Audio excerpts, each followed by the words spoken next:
touched on this just before the break, but if you're thinking about buying, a house or renting it for your second home, listen up, because this is going to be a great amount of topic content for that specific scenario. And a lot of people that are in Tampa Bay right now don't live here. So they're visiting from out of the area, they're vacationing. They came down here to watch Mario Lopez for New Year's Eve. I don't know if you've seen that commercial. He's doing a New Year's Eve thing. I've seen the commercial like it seems like a dozen times. Slider. Yeah. So whatever you're in Tampa Bay for right now, if you're here and you don't live here and you love it, there's a lot of people that are going to give you advice. Oh, when you come to town, rent it, or or buy, or whatever it is. So we're going to give you some pointers here and kind of lead you in the right direction. I think first and foremost, the times when snowbirds should rent. And when I say snowbirds, I mean second home kind of folks. People just coming down for the winter. Yeah. So if you've not visited Tampa Bay a lot, or maybe it's your first year coming down here, I think renting, doing seasonal renting, of a place may be a good idea. The reason being because if you buy and you incur those costs and then you end up not liking it after a short period of time, it's just a hassle to go through that process. So if it's your first, time here or a limited time here, and you're not sure of the areas, that's a really good time to rent. So then you can get familiar. I even encourage people. I think that's one of the beautiful parts of Airbnb and VRBO. If you're going to be here for 3 or 4 months, maybe stay a month in 3 different places. Right, agreed. And then you get a good idea. I think that's what people don't do enough research on when they when they move to an area. They come in on a weekend, they pick out their house, they don't see what their commute is like Monday through Friday. They don't see, they don't get the noises of what's going on with construction nearby or not. They don't get to see all those things. So, if you live in an area for a period of time like that, you're going to get a really solid understanding of what's going on around you. Right, and we have so many different places that are desirable as well, but also offer different things that you may or may not want to do. For example, to me, Clearwater Beach, for instance, which is always voted one of the top 5 vacation destination beaches, but being a resident here, to me, Clearwater Beach is kind of too touristy. Yeah, so you may not want that as a second and not resident. only too touristy, but certain times of year where it's like gridlock. Right, it's like, exactly. If I lived here and I had to take this commute, no thanks. Right. So. And those are the times of year where population increases, snowbirds are here, those types of things.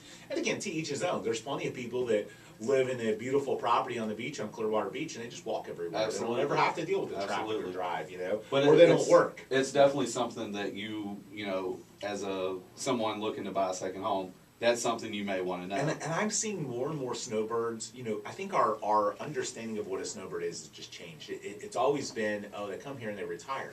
So many of them are coming here, but they're not really fully retired. And they got a consultant gig, or they own a business somewhere else and they're working some of the time, but not all the time. Or they do side jobs, or they flip houses, or it just seems to me that with that being more the case, they're more likely to have issues with traffic or commutes and be concerned about that. Another consideration is financial. So if you're mortgaging it versus paying cash, it's obviously less of a, if you're in the financial position to where you have the cash to buy it cash, you have more peace of mind. You don't have the monthly pressure of covering costs and all those types of things. You're not stretching your budget too far.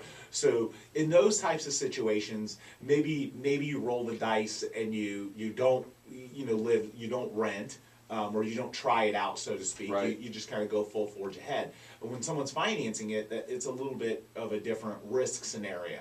Right. Yeah. If you're not occupying it year round, for instance, and using it as a true second residence, you want to make sure before you make that investment that it's something you really want, because you are going to have that additional mortgage payment in addition to any other debt you have. So make sure you're making the decision that works best for you. And if you've fallen in love with an area, like you definitely know this is your area, okay, forge ahead and buy. Definitely. Part of the reason we're encouraging renting it's not necessarily a financial issue, it's just as much of a quality of life of, if you know that this is your forever, this is your landing spot, this is where you want to be, then pull the trigger. Absolutely. Another one to think about is if you're not staying there full time and the numbers are tight and you can't rent it out when you're not there, That's another thing to keep in mind. So in other words, if you've got your mortgage payment and you're stretching it a little bit for that payment, and you learn the HOA won't let you do any kind of short-term or seasonal type rentals to where you could rent the property out during the times that you're not going to be there, then obviously you can take that into consideration financially, because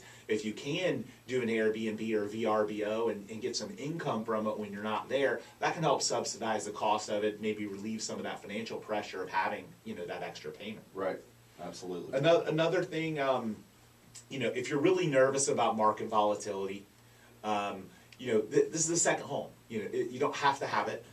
This isn't, it's not like you're going to be there all the time.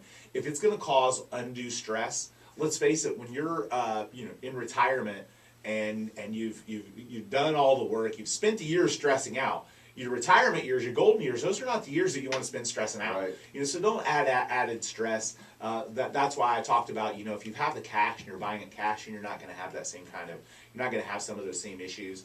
But if you're really concerned about market volatility and the ups and downs of potential real estate ownership, then that's another situation where you should consider renting. I don't really think in Tampa Bay you should have a whole lot of concerns about that. But should you? Every person's, security, Right. comfort is going to be different. You don't want to set yourself up to where you may potentially fail or feel so strapped that it doesn't make it enjoyable to Right. go to that second home. I think the last part of it is if you're really concerned about upkeep, whether it's upkeep or whether it's, HOA fees, ongoing costs, if those are, a little bit past your comfort level, that would be another reason to maybe rethink your situation or maybe find somewhere else to buy.